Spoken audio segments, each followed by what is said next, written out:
कोई आपको यूज़ कब करता है जब आप आपको यूज़ होने का मौका देते हैं। मसला ये जो ब्लैकमेल करते हैं और जो ब्लैकमेल हो जाते हैं वो सारे एक ही कैटेगरी के अंदर आते हैं। अल्लाह पाक ने उनको ज़िंदगी दी है, इसका मतलब ये है कि खुदा उनसे कोई स्पेशल काम लेना चाहता है। ना कोई इंसान आज़ाद है, आम पाकिस्तानी आज़ाद है यहाँ पे, और ना ही यहाँ पे कोई सहाफ़ी आज़ाद है। उठा रहे हैं, नंगा कर रहे हैं, मार रहे हैं, तशद्दुद कर रहे हैं। किस लिए कर रहे हैं भैया? किसके खिलाफ लड़ रहे हैं? अपनी आवाम के खिलाफ लड़ रहे हैं। आप भगौड़ी है, उसका बाप भी बेशरम आदमी है। देखिए उनको क्या पता कि गैरत की ज़िंदगी क्या होती है। उन्होंने सारी ज़िंदगी पाँव चाट के बूट पकड़ के जो हुकूमत की है, अपनी जदादें बनाई है, उनको क्या पता खुदारी इज्जत क्या होती है। अगर खान साहब जीतेंगे तो पाकिस्तान की आवाम की फतह होगी, और अगर खुदा खान साहब हार जाते हैं तो इस निज़ाम की फतह है, और इस निज़ाम में आवाम कहीं पर भी नहीं। जिन्होंने 15 मिनट के अंदर एक बंदे से बयान दिलवा दिया, वो क्या नहीं कर सकते। गुलामी की ज़िंदगी से आज़ादी की मौत बेहतर होती है। बात यह है कि जो मुझे जिस तरह बात करेगा मुझे उसकी ज़ुबान में जवाब देना बहुत अच्छी तरीके से आता है। आपने जो डैमेज पहुँचाया है ना अपने अदारे को, इतना डैमेज दुनिया में किसी ने नहीं पहुँचाया। आपको किसी दुश्मन की ज़रूरत ही नहीं है, आप खुद ही काफ़ी अपने आपको नुकसान पहुँचाने के लिए। वो बादशाह नंगा है, बादशाह नंगा है, मगर उसको महसूस नहीं हो रहा, तो क्या बंदा कर सकता है।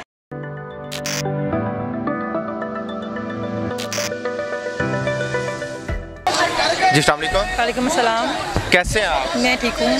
खान साहब पर हमले के बाद नौजवानों के, शहरियों के क्या जज्बात हैं, इस हवाले से आप क्या कहना चाहेंगे? जिस दिन अटैक हुआ था उस दिन तो कौम बहुत ज़्यादा गम गुस्से का शिकार थी। जब हम लोग गए ठोके खाना में तो औरतें बाकायदा रो रही थी, और अगर आप वहाँ जाकर सुनते कि लोग क्या नारे लगा रहे हैं, तो जो ये सब करवा रहे हैं शायद थोड़ी शर्म कर जाते। आपकी अपनी लोगों का बहुत, क्योंकि मेरी अपनी कैफियत ये थी कि मैं तो जो उठी थी, मैं तो सर में दर्द शुरू हो गई, मेरे तेज सर पर ऑयलिंग मैंने की हुई थी। हम जब गए हैं वहाँ पे खान साहब के साथ तो समझ नहीं आया तो हुआ क्या है। पहले तो यकीन ही नहीं आ रहा था कैसे इतना गिर सकते हैं, इससे तक आगे जा सकते हैं। पहले तो यकीन ही नहीं आ रहा था हम लोगों को। लेकिन जब खान साहब को देखा, उनका हौसला देखा, जिस तरह आखिर उन्होंने कौम को हौसला दिया, तो वहाँ थोड़ी तसल्ली हुई हम लोगों को। शायद आपको याद होगा मैं कहा करता था कि ये सिस्टम गलीज यूज़ करता है और ये बाज नहीं आता। मैं बार बार करता था कि इनकी स्ट्रेटजी ये है, ये खान से ये करेंगे। आपने कहा था अभी तो ये आप कह रहे हैं। नहीं, आपने मुझे कहा था कि शाह महमूद कुरैशी धोखा देगा। मैंने आपसे कहा था कि वो नहीं देगा, अभी देखिए साथ खड़ा है वो। आप गलत बात कर रहे हैं। आप सिस्टम की बात, मैं सिस्टम का मैं करती हूँ कि 70 ये सिस्टम यही है। इस सिस्टम को बदलने के लिए हम निकले हैं बाहर। खान साहब इस सिस्टम के खिलाफ है, जिसके अंदर ये जो बेनिफिशरी हैं ये सब लोग खुद ही हैं। ये पॉलिटिशियन ज़्यादा जो इनको लाते हैं और जो निकालते हैं वो इसका उठाते हैं फ़ायदा। तो हम इस सिस्टम के खिलाफ यहाँ पर निकले हुए हैं बाहर आज, और ये सिस्टम टाइम लेगा चेंज होने में, क्योंकि बहुत पुराना सिस्टम है।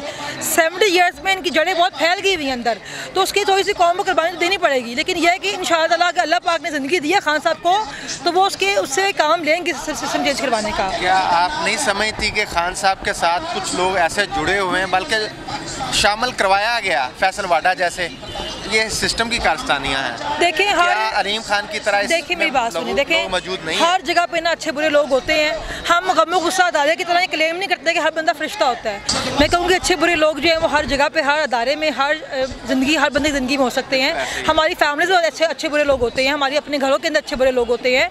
तो आप ये किस तरह क्लेम कर सकते हैं कि जो बंदा था वो कैसे शामिल किया नहीं किया? तो हर बंदे का ईमान डिफरेंट होता है, हर बंदे की अपनी होती है। इस गलीज सिस्टम का पता है कि इसने किस तरह से लोगों को यूज़ किया, वो इनफरादी तौर पे किसी शख्स, इमरान खान पर हम कुछ नहीं। आपको यूज़ कब करता है? जब आप आपको यूज़ होने का मौका देते हैं। मसला ये जो निज़ाम में जो लोग बैठे हुए हैं ना, उनमें से बहुत से लोग जो है वो करप्ट भी हैं, ठीक है, उनकी वो उल्टे से काम करते भी हैं, इससे ब्लैकमेल हो भी जाते हैं। खान साहब ब्लैकमेल क्यों नहीं हुए? 3.5 साल हुकूमत की, खान साहब ब्लैकमेल क्यों नहीं हुए? उनके खिलाफ कोई आप इतना बड़ा कोई केस क्यों नहीं निकाल सके? क्योंकि इंसान की अपने पर डिपेंड करता है कि वो किस तरह का इंसान है। मसला ये जो ब्लैकमेल करते हैं और जो ब्लैकमेल हो जाते हैं वो सारे एक ही कैटेगरी के अंदर आते हैं, जो अपने ईमान को बेच देते हैं पैसों के लिए, ज़ाती मफाद के लिए। तो अब खान साहब को आइंदा क्या हिकमत अमली बनानी चाहिए, क्या स्ट्रेटजी बनानी चाहिए? इस तरह की चीज़ें तो होंगी, वो सिस्टम करेगा ये चीज़ें। देखें अल्लाह पाक ने, अगर उस दिन ही खान साहब की जान जा सकती थी, अगर खान साहब नीचे ना गिरते, तो अल्लाह पाक ने अगर उनको ज़िंदगी दी है, इसका मतलब ये है कि खुदा उनसे कोई स्पेशल काम लेना चाहता है। मेरा ये मानना है कि अल्लाह पाक उन्हीं के ज़रिए अवाम की, अल्लाह की मदद से, अवाम की ताकत से निज़ाम को हम चेंज करेंगे। मुश्किल है मगर नामुमकिन नहीं है। अब आप देखें कि ये लोगों को नंगा कर रहे हैं, बेलिबास कर रहे हैं, मगर देखें कि पूरी दुनिया में खाली पाकिस्तान में नहीं है, इनके ऊपर सवाल उठ रहे हैं, लोग सवाल पूछ रहे हैं इनसे कि पाकिस्तान के अंदर क्या हो रहा है आखिर। ये ना कोई इंसान आज़ाद है, आम पाकिस्तानी आज़ाद है यहाँ पे, और ना ही यहाँ पे कोई सहाफ़ी आज़ाद है। इतने थ्रेट्स तो दुनिया में किसी को कहीं भी नहीं मिलते हैं। एक सवाल पूछ रहे हैं, अपना जायज़ और कानूनी और आइनी हक मांग रहे हैं, इलेक्शंस की डिमांड कर रहे हैं, उसके लिए आप लोगों को कत्ल कर रहे हैं, लोगों को डरा धमका रहे हैं। ऐसा तो कहीं भी नहीं होता। और किसी भी महज़्ज़ब माशरे में ये चीज़ जो है काबिल कबूल नहीं होती है। काबिल कबूल नहीं होता। रात जिस तरह से एक और चीज़ नज़र आई, कारकुनान भी एक मरतबा डर सहम गए होंगे कि जैसे इंडिया को या हम किसी दूसरे मुल्क को फतह करने जा रहे हैं। तो रात एक ऐसी सूरत हाल नज़र आई जैसे हम किसी मुल्क को फतह करने जा रहे हैं। इस पर आप क्या कहेंगे? भाई ऐसा ही है ना, ये अपनी आवाम को फतह कर रहे हैं, बाबर अपनी आवाम को डरा रहे हैं। 6 माह से देखें कि कितनी ज़्यादा ह्यूमन राइट की वायलेशन की है इन्होंने। उठा रहे हैं, नंगा कर रहे हैं, मार रहे हैं, तशद्दुद कर रहे हैं। किस लिए कर रहे हैं भाई? आप किसके खिलाफ लड़ रहे हैं? अपनी आवाम के खिलाफ लड़ रहे हैं। आप क्या डिमांड कर रही है आपसे आवाम? अपना जायज़ हक़ को मांग रही है, इलेक्शन की डिमांड कर रही है ना। क्या आपकी जदाद मांग ली है आपसे? 70 ईयर से आप मुल्क चला रहे हैं। आवाम ने आपको हर तरह का इख्तियार दिया, प्यार दिया, इज़्ज़त दी। रिटर्न में क्या मांगा और आपने क्या दिया? अब देखिए बात ये नहीं है, लोग आपकी चिड़ में काम नहीं कर रहे थे। जिन लोगों को पहले आपने चोर गद्दार साबित किया था ना, आपने उन्हीं को दोबारा हमारे सर पर मुसल्लत कर दिया है और आप हमसे एक्सपेक्ट ये कर रहे हैं कि हम उनको मान जाएं। ये पॉसिबल नहीं है। ये सारी पिक्चर के पीछे मरियम नवाज कितनी खुश हो रही है? वो तो ज़ाहिर है बहुत खुश हो रही होगी। भगोड़ी है, उसका बाप भी बेशरम आदमी है। देखिए उनको क्या पता है कि गैरत की ज़िंदगी क्या होती है। उन्होंने सारी ज़िंदगी पाँव चाट के बूट पकड़ के जो हुकूमत की है, अपनी जदादें बनाई हैं, उनको क्या पता खुददारी इज़्ज़त क्या होती है। वो खुश हो रही है, उसका काम उसको खुश होने दे। आवाम, पाकिस्तान की जो आवाम है इस टाइम पे ये बहुत अहम मोड़ पे आ गई हुई है। अब ये जो दिन है ये बहुत अहम दिन है कि डिसाइड करेंगे अगर खान साहब जीतेंगे तो पाकिस्तान की आवाम की फतह होगी, और अगर खुदा न खास्ता खान साहब हार जाते हैं तो इस निज़ाम की फतह है, और इस निज़ाम में आवाम कहीं पे भी नहीं है। आप समझती हैं जिस तरह से जिन लोगों ने खान पर हमला करवाया और जो बैनर लगे थे रातों रात, ये अरशद शरीफ के कातिल, इसमें मुमासलत मौजूद है? जिन्होंने 15 मिनट के अंदर एक बंदे से बयान दिलवा दिया, वो क्या नहीं कर सकते? उनके हाथ पाँव बहुत मजबूत है, उनकी जड़ें बहुत आगे तक फैली हुई हैं। वो कुछ भी कर सकते, कुछ भी करवा सकते हैं। ये मैं देख लिया 6 माह के अंदर। मगर हम इसी निज़ाम के ख़िलाफ़ निकले हैं बाहर, और मैं ये पैगाम दूँगी अपनी कौम को, अपने डर व खौफ को निकाल के बाहर निकलें। गुलामी की ज़िंदगी से आज़ादी की मौत बेहतर होती है। अच्छा, आप पर सोशल मीडिया पर अगर देखा जाए, ट्विटर अकाउंट्स जब आप यूज़ करती हैं, आपको तनकीद का निशाना बनाया जाता है कि आप गालम गलौज को फ़रोग देती हैं। इस पर आप क्या कहेंगे? देखिए जी, मैंने आज तक कभी गाली गलोच नहीं की है, मगर मैं ये इस बात को मानती हूँ कि मुझे हर बंदे को उसकी ज़ुबान में जवाब देना आता है।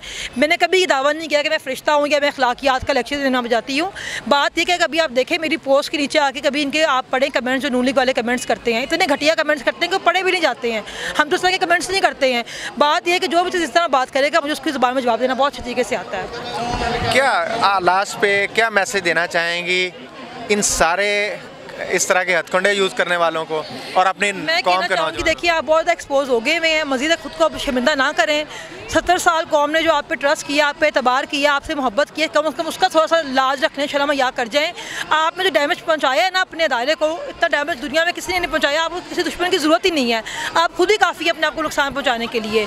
तो मुल्क को आगे बढ़ने दो, खुदा का खौफ कर लें। 6 माह हो गए हैं, मुल्क को आप चलने नहीं दे रहे हैं, सिर्फ अपनी एक फजूल ज़िद के लिए, अपनी बादशाहत को बचाने के लिए। अब आवाम फैसला कर बैठी है, आवाम तो पीछे हटने वाली नहीं है।